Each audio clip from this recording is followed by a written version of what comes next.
ක්‍රිස්තු වර්ෂ 1911 කුඩා පැල්පත් දෙව් මැදුරකින් තේවතු පුදබිමේදී තේවත්ත පල්ලිය ඉදිවිය. මෙම තේවත්ත මුල් කාලයේදී රබර් වතු යායකි. එම වතු යාය හැඳින් වූයේ ඔරෙන්ජ් හිල් හෙවත් දොඩම් කඳු වතු යාය නමිනි.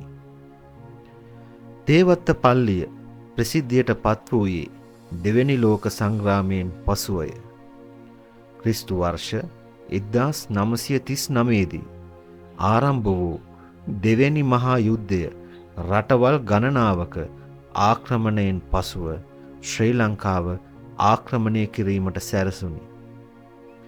ඒ බව දැනගත් ශ්‍රී ලාංකිකයින් මහත් බියට පත්විය.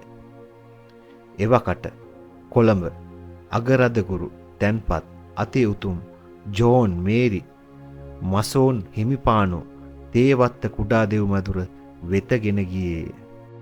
ඒ 1940 මැයි මාස 26 වැනිදාය.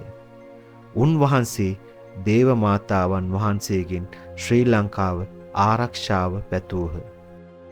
ඒ වෙනුවෙන් හිමිපාණෝ තේවත්ත භූමිය තුල බැසිලිකා දේව මන්දිරයක් ඉදිකිරීමට බාර වූහ. 1942 දී ජපනුන් ත්‍රිකුණාමලයේ වරායට බෝම්බ හෙලා නැවතත් හැරී ගිහින් තියෙනවා. කතෝලික විශ්වාසයට අනුව දේව මෑණියෝ අප සැම රැක දුන්නා කියන විශ්වාසය අපි ළඟ තියෙනවා. ලංකාවේ අප ස්වාමි දූ හැටියට මේ නම් කරලා මේ බැසිලිකාව එතුමිය නමින් බාර කිරීම තමයි මේ බැසිලිකා පල්ලියේ ආරම්භය වෙන්නේ. මෙලෙස අදහස් දැක්වූයේ වික්ටර් ජයමාන්‍ය පියතුමාය. ජෝන් මේරි මසෝන් හිමිපාණෝ මෙලෙස බාර වී එම බාරය ඔප්පු කිරීමට උන්වහන්සේට නොහැකි විය. ක්‍රිස්තු වර්ෂ 1948 ජූලි මාස 28 වෙනිදා උන්වහන්සේ ස්වර්ගස්ථ වී වදාළහ. ඉන්පසුව එය ඉටු කිරීමට පැවරී තිබුණේ අගරදගුරු තනතුරට පත්වා අති උතුම් තෝමස් කුරේ හිමිපාණන් වෙතටයි. උන්වහන්සේද මරියතුමියට දැඩිසේ භක්තියක් දැක් වූ පියතුමෙකි. මෙම බැසිලිකා පල්ලිය සාදා නිම කරන්නට අවුරුදු 20ක් පමණ ගත වෙලා තියෙනවා. රටේ බොහෝ දෙනෙක් පැමිණ මේ සඳහා මුදල්මය ආධාර මෙන්ම ශ්‍රමයෙන්ද දායක වෙලා තියෙනවා. වික්ටර් ජයමාන්න පියතුමා අදහස් දැක්විය. බැසිලිකාව සඳහා මුල්ගල තබන ලද්දේ ක්‍රිස්තු වර්ෂ 1951 පෙබරවාරි මාස 4 වෙනි දින පෙරවරු 10:30ට පමණය. අද බැසිලිකා දෙව් මැදුර ගොඩනගා ඇති ස්ථානය එකල පාළු කඳුකරයකි. හේන් බිමක් වැනි කිසිදු වටිනා ගහක් කොළයක් නොතිබුණි. ඉන්දී එරමිනියා කැප්පෙටියා වැනි පඳුරු පමණක් එක යායට වැටී තිබුණා. බැසිලිකාව හදන්න එකවර ප්‍රතිපාදනයන් වෙන්වුණේ නැහැ. ඒ නිසා දෙව් මැදුර හදලා ඉවර කරන්න කල් ගත වුණා. ටිකෙන් ටික මුදල් ලැබිලා මිනිස් ශ්‍රමය එකතු කරලා තමයි බැසිලිකාව හදලා ඉවර වුණේ. අපි පුංචි කාලෙත් මෙතනට ඇවිත් උදව් කළා. අපිට මතකයි. කතෝලික පාසල්වල දරුවන්ගේ කැපකිරීම මේ බැසිලිකාවට ඉහළින්ම ලැබුණා. මිනිසුන්ගේ දායකත්වයෙන් තමයි මේ දෙව් මැදුර ගොඩ නැගුණේ. බැසිලිකා දෙව් මැදුර ප්‍රධාන අල්තාරය අඩි 12ක් දිග, අඩි 4ක් පළල, අඩි 4ක් උස තනි කළු ගලකි. දෙව් මැදුර ඉහළ ඇති කුරුසය අඩි 24ක් උස යකඩ කුරුසයකි. අක්කර ගණනාවක විශාල ඉඩ ප්‍රමාණයක ඉදිවී ඇති තේවත්ත දෙව් මැදුර අද වෙද්දී විශාල බැතිමතුන් සංඛ්‍යාවක් ආශිර්වාදය ලබා ගැනීමට පැමිණෙන දෙව් මැදුරකි. රබර් ගස් මැදින් දෙව් මැදුරට පිවිසෙන මාර්ගයේ දෙපස ඇති ගස කොළ වලින් හමා එන සිසිලස ගතට මෙන්ම සිතටද ගෙන එනු ලබන්නේ අප්‍රමාණ සැනසීමකි.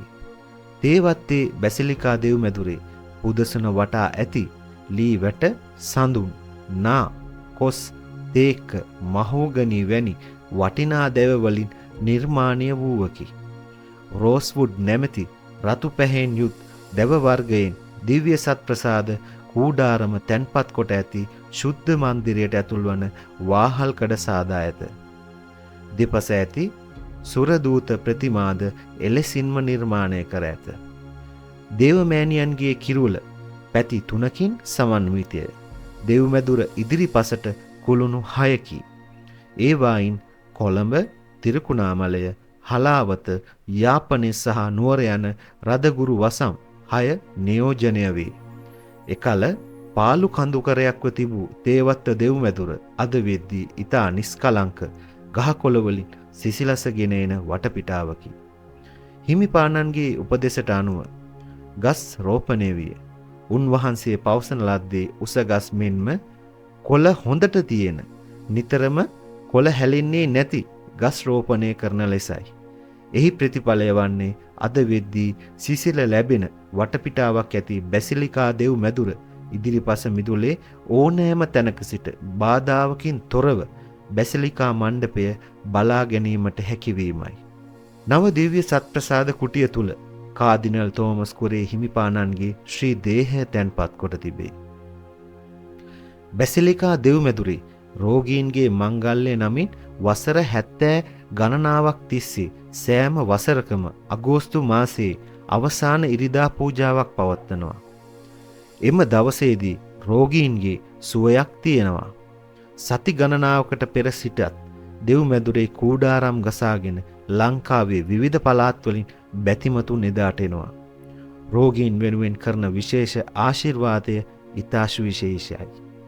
එමෙන්ම දරුවන් නැති අය දේවමෑණියන් ඉදිරියේ කන්නලව් කරනවා. රැකියාවක් වෙනුවෙන්, අධ්‍යාපනය වෙනුවෙන් තම මෑණියන්ට දුක කියනා වගේ හැම දරුවෙක්ම දේවමෑණියන් ඉදිරියේ තම දුක කියලා පිහිටක් බලාපොරොත්තු වෙනවා. මිනිසුන්ට ආශිර්වාදය ලැබෙන නිසා දේවමෑණියන් වෙත එන දරුවන් වැඩි. මංගල්‍ය කාලයේදී බොහෝ බැතිමත් වූ පියතුමන්ලා ඉදිරියේ පාපොච්චාරණය කිරීමක් සිදු කරති. ඒ වෙනුවෙන් පාපොච්චාරණ කුටියක් දෙව්මැදුරේ ඇත. එම පාපොච්චාරණය මගින් පව් සමා කිරීමක් සිදුවේ. පව් සමා කිරීමේ ප්‍රසාද නිදානය ලබා ගැනීම එමගින් සිදුවේ. එතුමන් සියල්ල මැව්වේ ජීවත් වීම පිණිසය. මිහිපිට මැවිලි සියල්ල යහපත්ය. ඒවා තුල මාරක විෂ ගතියක් නැත. මරණයට මිහිතලය කෙරෙහි බලයක් නැත. දැහැමිකම අමරණීයය. ශුද්ධ වූ බයිබලය.